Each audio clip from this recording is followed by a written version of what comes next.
Ito ang Byahe by DJ Lala Banderas. DJ Lala Banderas. Hi love! Back with me, DJ Lala, para sa ating programang Sakto, Klaro, Diretso. At aawat muna tayo sa ating biyahe ngayong gabi na biyaheng last. Kasi magbibigay daan muna tayo sa ating Byahe Sender of the night. Isa nating kabisyo na merong problema. Ano man tawag doon? Dumulog sa ating himpilan. At humingi ng payo. So eto na nga, my love. Eto na po ang biyahe ni Jessie. Good evening, DJ Lala. May gusto lang po akong idulog sa inyo. Idulog talaga, ayan. May gusto po akong guy since 2020. I confessed my feelings back in 2021 around February. After that, nothing changed between us. We still do chit-chats all day and night. But May of 2021, may babae pong nag-chat sa akin. At first, she's like botong-boto sa akin para kay guy. But nang tanungin ko siya for her real intentions on chatting me, it turns out na MU pala sila ni guy. Magkaibigan po sila DJ Lala at same ng workplace at malapit lang sila sa isa't isa. Unlike sa akin na nasa kabilang barangay pa. I tried to ask the guy for some explanation pero hindi siya sumagot. Not a single word about that. Then after po nun, hindi na ako nangulit since wala na eh. Halata naman na mas gusto niya doon sa kaibigan or ka-MU niya. But September 2021, namatay po ang papa niya na close rin sa akin. Then, nag-chat po ako sa kanya, sending my condolences. Then, I was not really expecting his reply kasi hindi na nga po kami nag-uusap. Akala ko he'll just react to my chat like thumbs up or heart, but he replied saying, "Thank you," then asking if I was still mad at him and if I can forgive him. I accepted his apologies, DJ Lala, but I asked for an explanation. Pero he didn't speak anything or didn't said anything about it up until now. I just want to ask DJ Lala kung tama po ba to? I mean, should I cut ties on him na po ba? I still like him pero hindi ko po alam ang gagawin ko. Pero alam ko sa sarili ko na I need an explanation. Ano po bang dapat kong gawin? Thank you po, DJ Lala. Well, Jessie, before anything else, I just like sabihin dun sa girl, whoever she is, sana makarating to sa kanya. If medyo natutunugan mo yung storya and you are the other girl she was pertaining to dito sa kanyang letter, this one is for you, girl. Grabe yung insecurity sa katawan mo, no? Nuknukan ng insecure. Yung lagay mo. Yung tingin mo sa sarili mo, punong-puno ng insecurity. Ganyan ka ka-insecure, no? Na paglalaroan mo yung kapwa mo babae just because you wanna make a point that he chose you or he chooses you. Anong klaseng babae ka? 'Di ba? Why would you do something like that to a girl na alam mong may gusto dun sa taong ka-MU mo? Hindi siya yung kalaban mo, girl, for feeling what she is feeling for the guy. Ang tanungin mo, yung lalaki. Kung bakit nag-e-exist yung ganong babae na ginagawa yung lahat para mapansin siya. Kasi yung lalaki na kasama mo ay payami. And if you cannot live with that, then don't hurt anyone else because of that. Huwag mong saktan yung kapwa mo babae just because you wanna feel superior. Just because you wanna feel prettier. Kasi you're not. Diba? If gandang-ganda ka sa sarili mo, if ang taas-taas ng confidence level mo na ikaw yung pipiliin niya, good for you. Pero you don't have to make that point by ipapahiya mo ibang babae. By doing that to your fellow woman na wala namang ginawang masama. Hindi naman niya alam na nag-e-exist ka eh. Had it bang alam niyang nag-e-exist ka, gagawin niya bang mukhang tanga yung sarili niya? Na siya na yung nangungunang mag-hello dun sa guy? Siya na yung umaamin sa guy? Gagawin niya bang mukhang tanga yung sarili niya kung alam niyang nag-exist ka?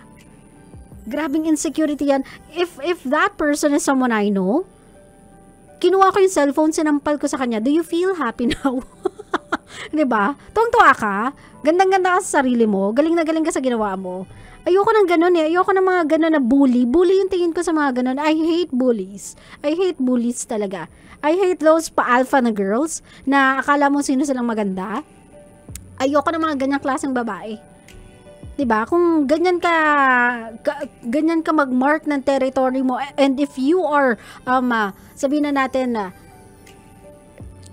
making your partner your territory, a part of your territory, then I couldn't imagine how toxic your relationship is kapag ganyan ka pa lang. Sa tao pa lang yan na nagchat-chat, MU pa lang kayo, hindi ka pa girlfriend, pero ganyan ka na, di ba? So, what more kung boyfriend ka? Well, anyway, this is not about you. Nagsayang na ako ng oras para sa'yo. Pero I just wanna make that point. Sa mga babae out there, if sabihin na natin yung partner ninyo or hindi nyo pa nga partner, ka-MU nyo pa lang or nasa courting stage pa lang kayo is being adored by someone else, you don't do that to other girls. Just because you wanna feel superior. Just because you wanna feel pretty. Diba? We girls don't fight over boys. Hindi natin ginagawa yun, girls.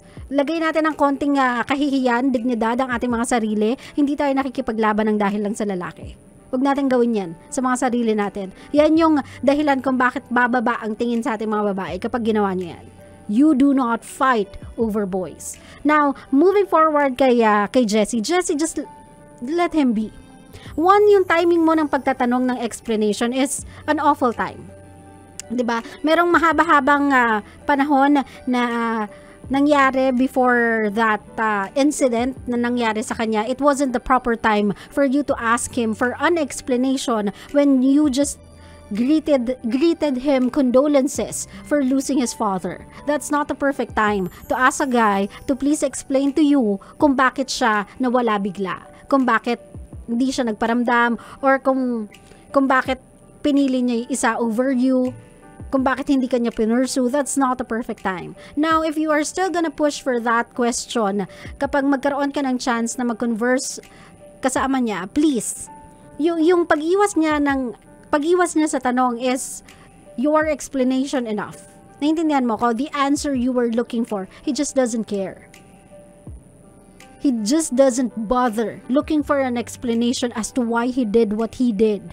Back then, it was plain and simple. He liked the other girl better than you.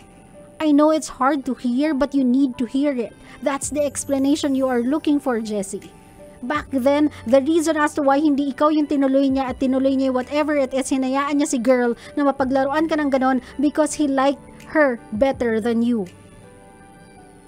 Maybe with that, you can now move on and just drop it. Do not stop your life or do not, sabotage your own love life just because you're holding on to an explanation that is never gonna come.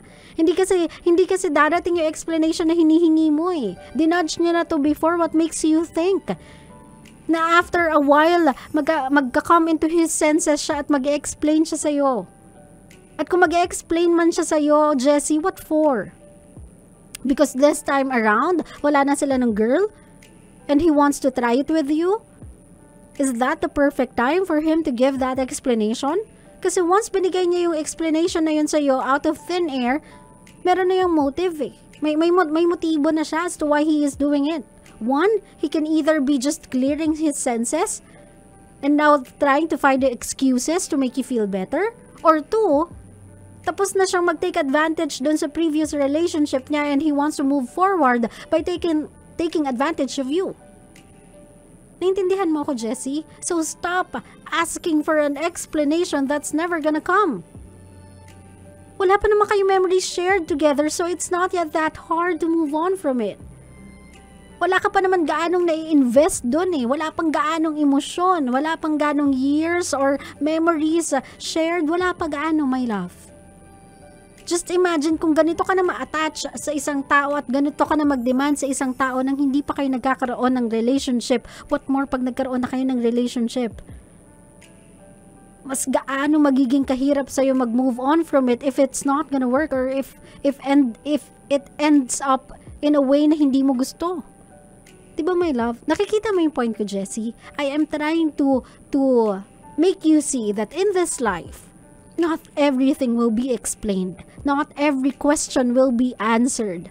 May mga bagay na hindi mo na ma-explain, hindi na mabibigyang sagot. It is what it is. You just have to accept it and move on. It's not about why.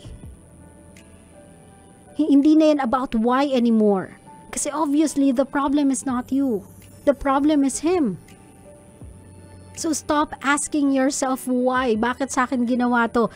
Kasi isipin mo na lang, instead of wasting my time asking myself as to why sa akin ginawa to, I'm gonna use that time to finally move on and let go of this picture in my head that he is ever gonna be with me.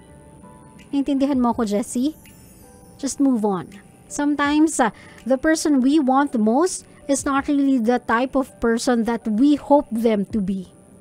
Ginusto natin sila for a certain image in our head na magiging sila, pero they are not who they are in real life. Napipicture out natin sila somewhat romantic at somewhat mala Romeo sa Romeo and Juliet, mala Superman ang datingan, mala Prince Charming. Pero once na nakilala na natin sila, once na andyan na sila sa harapan natin, once na nakausap natin sila or nabigyan tayo ng pagkakataon to be with them, that's when we know they are not what we pictured them out to be. They are flawed. Just like everybody else. Naintindihan mo ako, Jessie? So do not wait for an explanation, my love. Kasi you are no longer wasting his time. You are wasting your time. Sinaktan ka na niya before, huwag mo na siyang hayaang saktan ka pa ngayon. For no apparent reason. Naintindihan mo ako, my love? I hope, Jessie, natulungan kita. And if you are like Jessie, my love, at meron ka ding problema, you wanna share it with me, please. Please do so. DJ Lala Banderas ang aking Facebook page, or you can text me sa ating Byahe Textline 0917-851-4329. Again, 0917-851-4329.